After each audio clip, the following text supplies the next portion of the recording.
Hi, this is Scott Garibay, and today I want to talk about Dungeons and Dragons, and I want to talk about world building from the context of 2024 Avatar Last Airbender. All right, so 2024 Avatar Last Airbender was dropped by Netflix. By the way, full spoilers for 2024 Avatar Last Airbender and 2005 Avatar Last Airbender in this content. Okay. So first of all, if you don't know, I have watched the 2024 Avatar Last Airbender. I absolutely loved it. 5 out of 5 stars. It was absolutely incredible. And I think it's an example of how to do world building for every dungeon master, and I want to explore that together.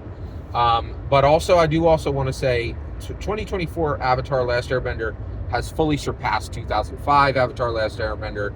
And I do want to just say, like, I really have a little bit of beef with with the original creators of Avatar Last Airbender. Netflix put a huge amount of money, a huge amount of time and effort, and I feel like those creators of the 2005 Avatar Last Airbender were incredibly disrespectful to Netflix. And really, I think really, and actually, you know what? I really want to learn the names of the two guys who created Avatar Last Airbender, but I'm not going to do it right now. And the reason why is they in the doghouse. They were 100% wrong. 2024 is far better than 2000. 2024 Airbender is far better than 2005 Airbender ever was. It is the Netflix has surpassed the creators. No two ways about it, right? But I don't want those guys to be out. I don't want them to be like Moses, like staring into Canaan, having passed through the wasteland of creating something in the mid 2000s and not be able to join the party now, right? So honestly, I think so. Both guys who created 2005 Airbender, you guys need to apologize to the community, and you need to apologize to Netflix immediately, right? Make peace, get back. You were wrong. We've seen it. It's like if they had created a bunch of junk that was not faithful to what you did, but they actually made your stuff better. So you guys were 100% wrong, and you owe every Avatar. You owe every 2005 Airbender fan an apology, and you owe Netflix an apology. And then I would like you to rejoin the party. I would love to learn your name and know your name going forward, and you guys are the starters, but right now you're just complainers to me. All right, so I think that's important. We need to get that out of the way. 2024 Airbender far surpassed anything done in 2005 Airbender. Okay, all right, by the way, thank you, Dungeons and Dragons, for getting rid of every edition. We're now in the D&D Infinite Edition era, and that means there are no new editions. And that's why I'm not saying the animated show and the live action show. We know what these are. These are facets. You shine the light on Airbender and you get two different sparkles. You get the 2005 Airbender and you get the 2024 Airbender. It is not correct to think of one as an animated Airbender and one as a live action Airbender, because they tell two fundamentally different stories, and they are two fundamentally different experiences, and they are both awesome experiences. 100% awesome. And honestly, you don't need to enjoy both. You can enjoy one or the other, right? You're totally okay. I enjoyed both, and I'm glad I did, but I would not put my nose up at anybody who only watched 2005, and I would not put my nose up at anybody who only watched 2024, right? So let's get that out of the way. Okay. There is incredible world building in 2024 Airbender, and I know this because 2024 Airbender is a Legamomon, right? What is a Legamomon? A Legamomon, there are two things in the world right now, right? Like, actually, there are two objects in the world now. Dungeons and Dragons. It has legacy and it has momentum, and it's important and it's relevant. OSE, Old School Essentials. It is very forgettable, of low value. And the reason why is it doesn't have legacy and it doesn't have momentum, okay? And that's the difference. And I'm tired of people comparing these things, right? If your thing doesn't have legacy and momentum, don't you dare compare it to something that does, because you haven't done the work, right? And so the reality is, if anybody's like, hey, why don't you play my OSE game instead of Dungeons & Dragons? Say, because there's a 55 million reasons why I shouldn't. That's a waste of my time. This is an incredibly valuable thing that everyone should engage with. You're wasting everybody's time over there with that thing that shouldn't even be mentioned in the same breath, right? And so, and here's the other thing, right? Like right now, I think there's a recent, animated show like Grace Saves the World or something. I watched half an episode and bounced out, right? Doesn't have legacy, doesn't have momentum.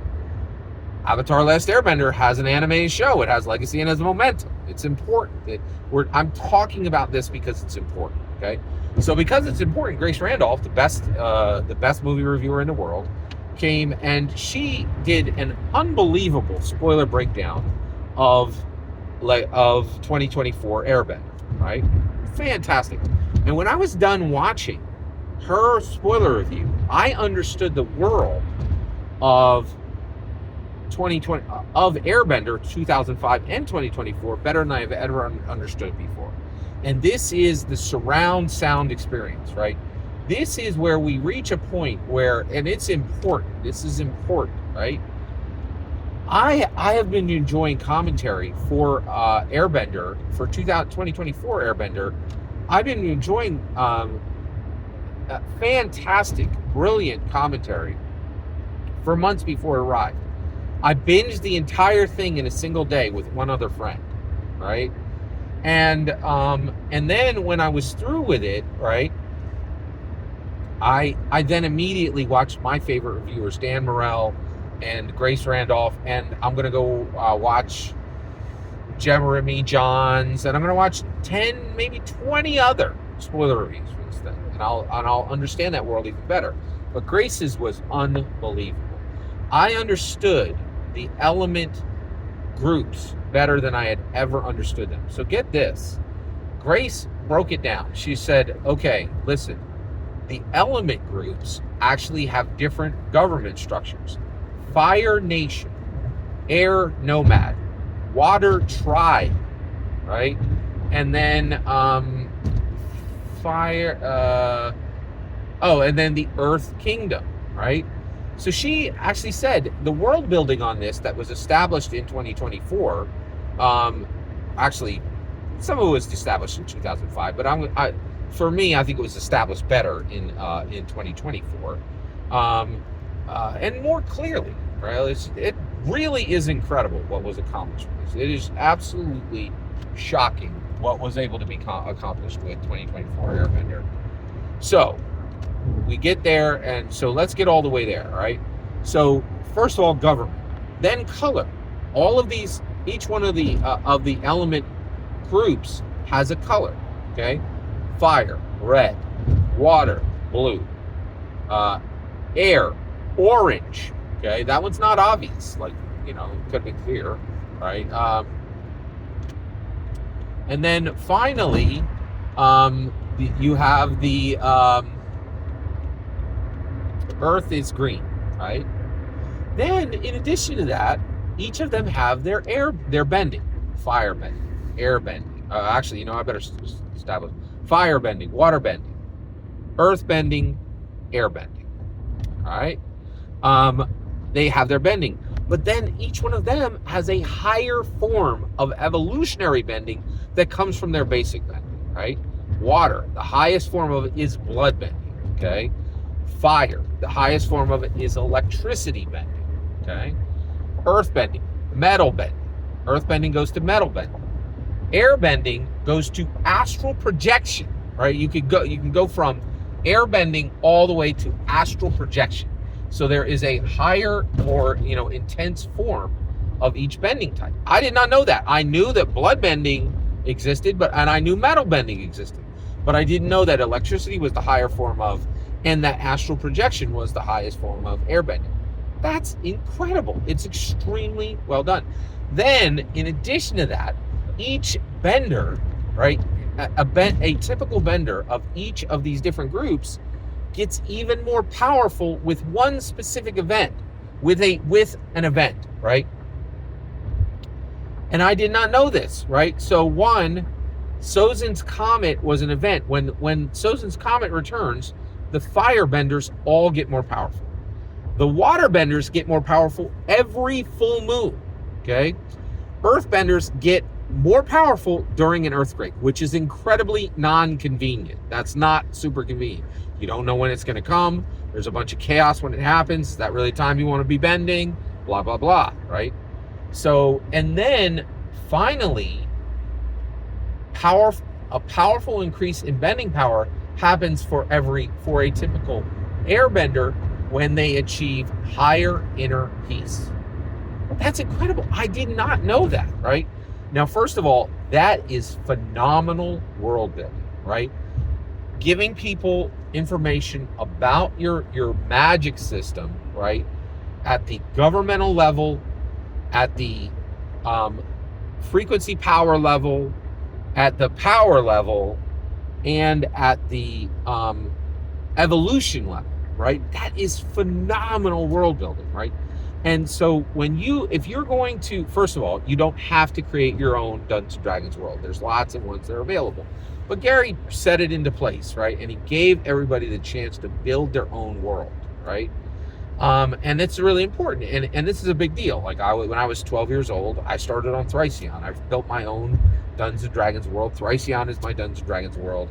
Love Thracion. It's really unique. It's special to me, right? And I built it using Dungeons & Dragons, right?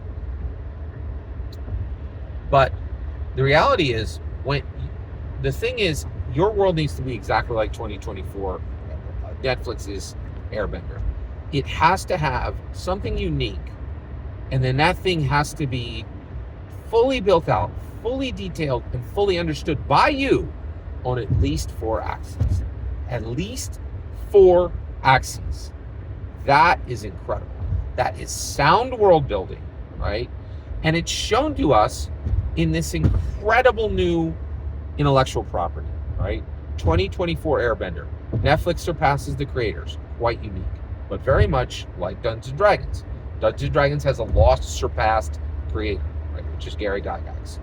And then, in addition to that, it has legacy and momentum, a legomomon, right? Right? And we need to start thinking, and this is another thing. Don't waste your time on anything that's not a legomomon. Don't waste your time on things that are not legomomons. If your thing does not have legacy, does not have momentum, you are special. Don't waste a minute on it. Every single word you just heard is my humble opinion. Build your worlds as Netflix built Airbender. Every single word you just heard is my humble opinion. What's important is when I get to hear your humble opinion, when you get in the comments and send your traffic. Please consider liking and subscribing, and have a wonderful millennium.